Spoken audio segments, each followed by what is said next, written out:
We've concluded our morning recess. We're back on the record on KCR 22-21-16-23, State of Idaho versus Chad Daybell. This is the time we'll next have opening statements by the defense. Mr. Pryor, is the defense ready to proceed? Yes, Your Honor. May I have the post permission to enter the well? You may. Thank you. And maybe check that microphone to make sure it is working. Okay. Good morning, ladies and gentlemen. As an introduction, I'm John Pryor. I'm the defense attorney for Mr. Daybell, and I'm from Meridian, Idaho. I'm an attorney from Meridian, Idaho, over here on the west side of the state. I want to talk to you a little bit today, and at my age, video presentations are not something that would come easy to me. So I'm just going to talk to you a little bit about my view of the case and the facts and evidence. And what's important are facts and evidence. I think that when we went through the jury selection process, we talked about facts and we talked about evidence. And the judge gave you an instruction to talk to you a little bit about you take into consideration the facts of this case and not be distracted by other things. Don't be distracted by speculation. Don't be distracted by guesses or assumptions or hunches. It all comes down to facts and evidence. So I'm going to talk to you a little bit about the facts and evidence in this case. Chad Daybell, and I'm learning this, and I've had some time to learn about this because it didn't come natural to me. But Chad Daybell went on what's called a mission early on in his life. And I guess what a mission is, and I'm not familiar with that, but I guess what a mission is they go away to a location and they talk to people about their religious beliefs. And Chad's faith, that was important as part of his faith. And when they return from these missions, they start the process of moving on with their lives. And when Chad got back from doing his mission in New Jersey, he met Tammy Daybell. Another fact that I discovered, and you'll hear a little bit about, is that Chad had an extended engagement, had an extended by his faith standards romance before they got married. Chad and Tammy dated for approximately 6 months. And what I understand is by their nature, 6 months is an extended dating process before you end up getting married. So after 6 months, they got married. They were married in Utah and proceeded then to have children. They have 5 children, now all 5 adult children. At some point, they moved back here to Idaho, or moved to Idaho, and they started a small publishing company. And you'll hear testimony that the publishing company was predominantly run by Tammy. Tammy managed it. Tammy was the brains behind the company. And Tammy basically took the reins and did everything that was necessary to move this publishing company. It was a small publishing company, a very small publishing company. And what they did is basically publish books. Chad would write these books. And he would write these books about his religious experiences. In his faith, he had certain beliefs, the faith that he practiced. You know, when he went on his mission, when he, read his interpretation of the books that he used for his faith, he started writing books about things that were consistent with his faith. Things like premonitions. We've all heard of premonitions, about being able to predict things, about being able to see maybe when things happen. And some people believe in that, some people don't. Some people have personally experienced that, or I've been here before. But he writes about his premonitions. He writes about good and evil, and what it means to be good, what it means to be evil. He writes about dark and light. He writes about subjects that are a little darker, like death. And maybe the coming of the end of things, and when his Savior in his mind is going to come back, and maybe there'll be some kind of a redemption of some sort. But his books covered a lot of subjects like that, and they were all based on fiction.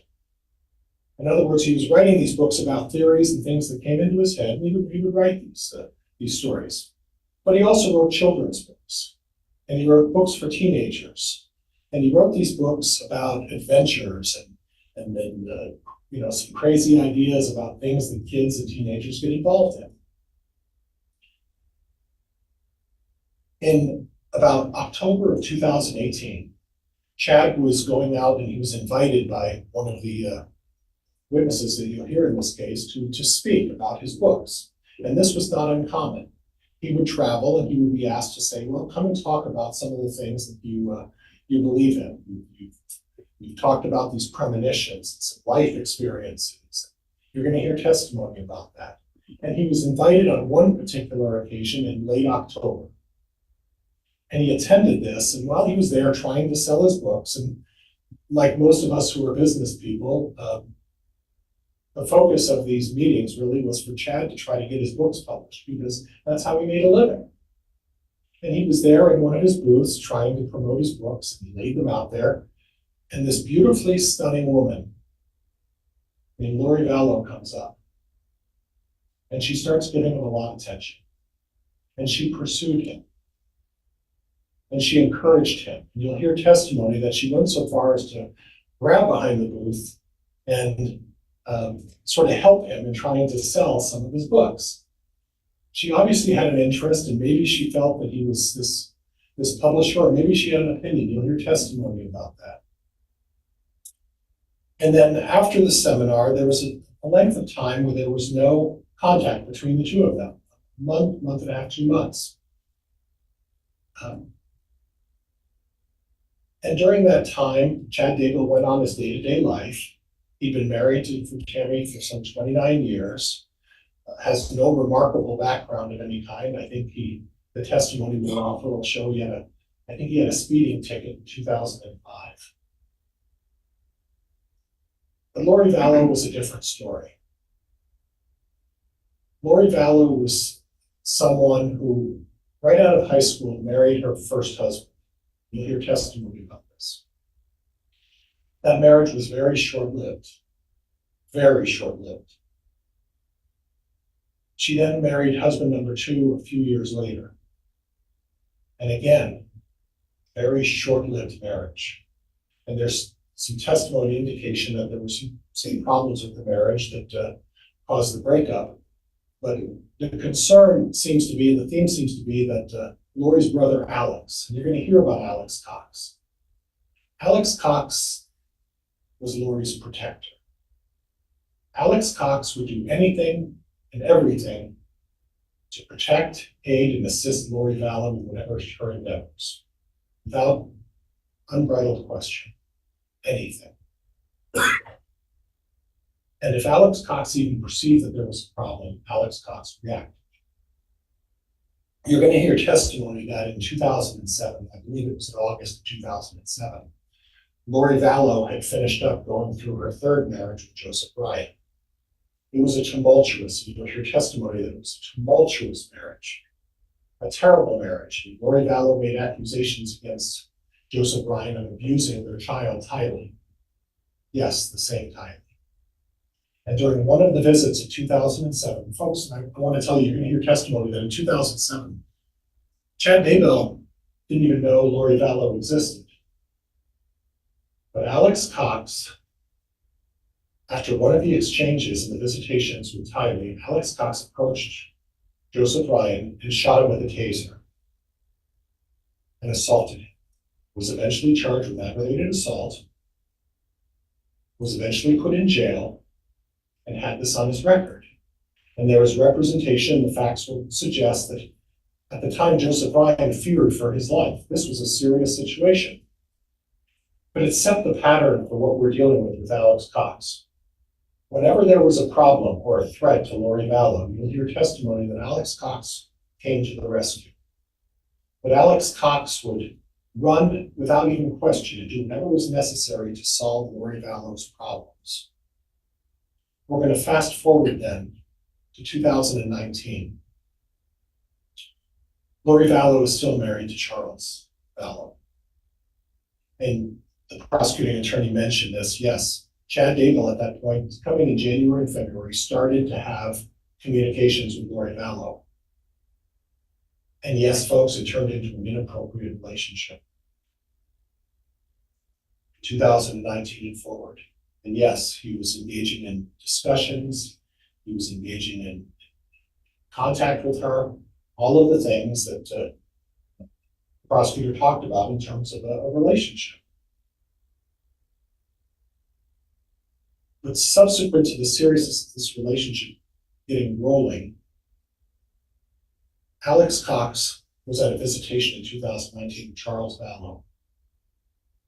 And Lori Vallow was there, Tylee Ryan was there, JJ was there. They were all present. And during that altercation and that supposed visit, much like with Joseph Ryan, Alex Cox took out a gun and shot Charles Vallow. And then after calling 911, he then finished the job and walked up to him at close range, finished him off. Now, you're going to hear testimony that in some way Chad Daybell was implicated in that, and you're going to hear further testimony that he was not. You're going to hear testimony and see documentation that suggests that the prosecuting attorney on review of this indicated that there was no likelihood of conviction of Chad Daybell. You'll hear testimony that Chad Daybell had nothing to do with the execution by Alex Cox, Charles Vallow. And the same for Brandon Boudreaux. You will hear that Chad Daybell is not being pursued for any involvement in the Brandon Boudreaux attempted murder. Those occurred, and those are separate, as well as the Charles Vallow. So what we have is we have a situation where someone who's 29 years old, Chad Daybell, 29 years of marriage with Tammy Daybell, no discernible issues in his life. And then Lori Vallow comes into the picture, Miss Texas. You'll hear testimony about this beautiful, vivacious woman, very sexual person, and very manipulative. And she knows how to get what she wants. And she drew Chad Daybell into a relationship, and an unfortunate relationship, that Chad fell into. After that, things started rolling, issues started happening, but eventually, yes, there was a murder, and there was a burial. And you've heard discussion about the backyard of Chad Daybell. Well, we have a 4.5-acre farm in Fremont County, Idaho. And you'll hear testimony that the body of J.J. Vallow was discovered behind an irrigation pond and a tree out in the pasture. So technically, yes, maybe the backyard, but more accurately described as the pasture, hidden behind a tree. You're going to hear testimony that also in the middle of this pasture was a raspberry patch, former raspberry patch, that was then turned into a place for them to bury the cats, the dogs, and all of the animals on the farm. Okay? Again, out in the pasture of the field and not the backyard. You'll hear testimony about that. You're going to hear from 4 experts that I'm going to bring forward. And these 4 experts, the first one is going to be Dr. Greg Hampikian. And Dr. Hampikian is a bit of a notable local from Boise State University. And Dr. Hampikian is a DNA expert, considered one of the best DNA experts. He's been involved and has significant work that he's done on both the defense and for the prosecution. He was involved and led the team with Amanda Knox in Italy that got her exonerated because of the DNA evidence. He has substantial experience. And anybody or anyone who knows anything about DNA goes to Dr. Hampikian first, because he is the guy. And Dr. Hampikian is going to talk a little bit about the DNA evidence that's found on the scene.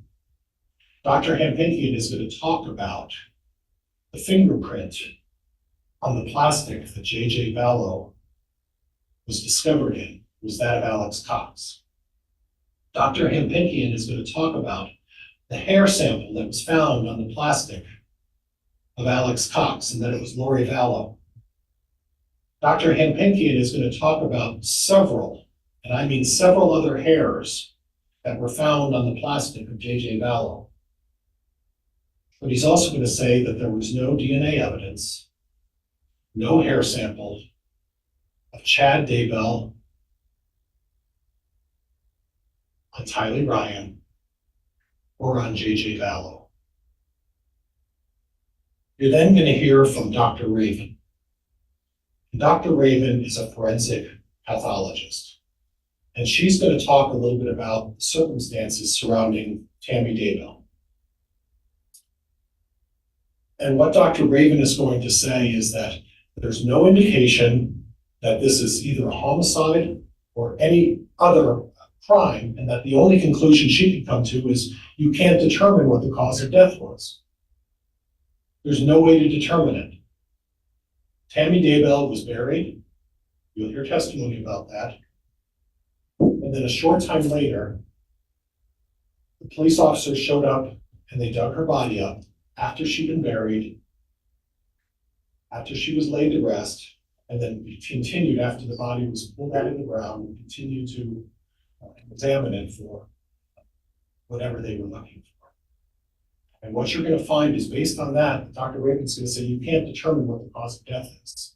You're going to hear testimony from the Daybell children, from the children themselves. 4 of the 5 children, I think, three or four of the 5 children testimony. They're going to talk about their mother's health struggles. They're going to talk about their mother's use of various medicinal treatments that she would use, oils that she would put on her leg, medicine and different herbs that she would take, and that her mother was suffering from, that their mother was suffering from a number of maladies, and that she would refuse to go see a doctor or get it treated. And Dr. Raven's going to enlighten you a little bit about some of the circumstances regarding Tammy Daybell. You're then going to hear from Patrick Eller. He's a forensic digital data examiner. And Patrick Eller is someone who has spent his life in the military working for various agencies, and we'll talk a little bit about that, within the government to do data retrieval and data research. And he's going to talk a little bit about the phone records that are involved in this case. He's going to specifically talk about the travels of Alex Cox, because you are going to hear testimony that Alex Cox went to Chad Daybell's property on the 9th of September. You're going to hear that Alex Cox approached Chad Daybell's property a half a dozen other, 5 or 6 other times. You're going to hear testimony that Alex Cox was there on the 23rd. And you're going to hear where Alex Cox was in a number of other times and places in his whereabouts and his travels for about a 2.5 month period. And Patrick is going to, offer you some information and data to support all of that. And finally, you're going to hear from a forensic anthropologist, and his name's Eric Bartlink. And Mr. Bartlink is going to talk to you a little bit about the nature and the nature of how the remains of Tylee were burned. Eric Bartlink is going to talk to you a little bit about the lack of complete skeletal remains, and why, when Tylee was dug down the ground, there was not a complete set of skeletal remains. In fact, there were a number of pieces of that were missing.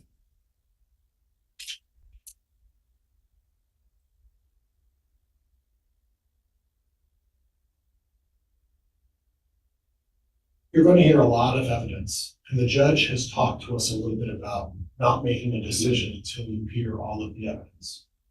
And there's a specific jury instruction that talks about that. The jury instruction is, consider all the evidence. Listen to the instructions from the court on how you're to proceed. Listen to the arguments of the prosecuting attorney and the defense, and then and only then do you make your decision. And at the conclusion of all that evidence, and at the conclusion of the judge's instructions, the arguments of both of the defense attorneys, I'm going to ask you folks to return a verdict not guilty. Thank you, folks. Thank you for your time. Thank you. All right, that concludes the opening statement of the defense then. This time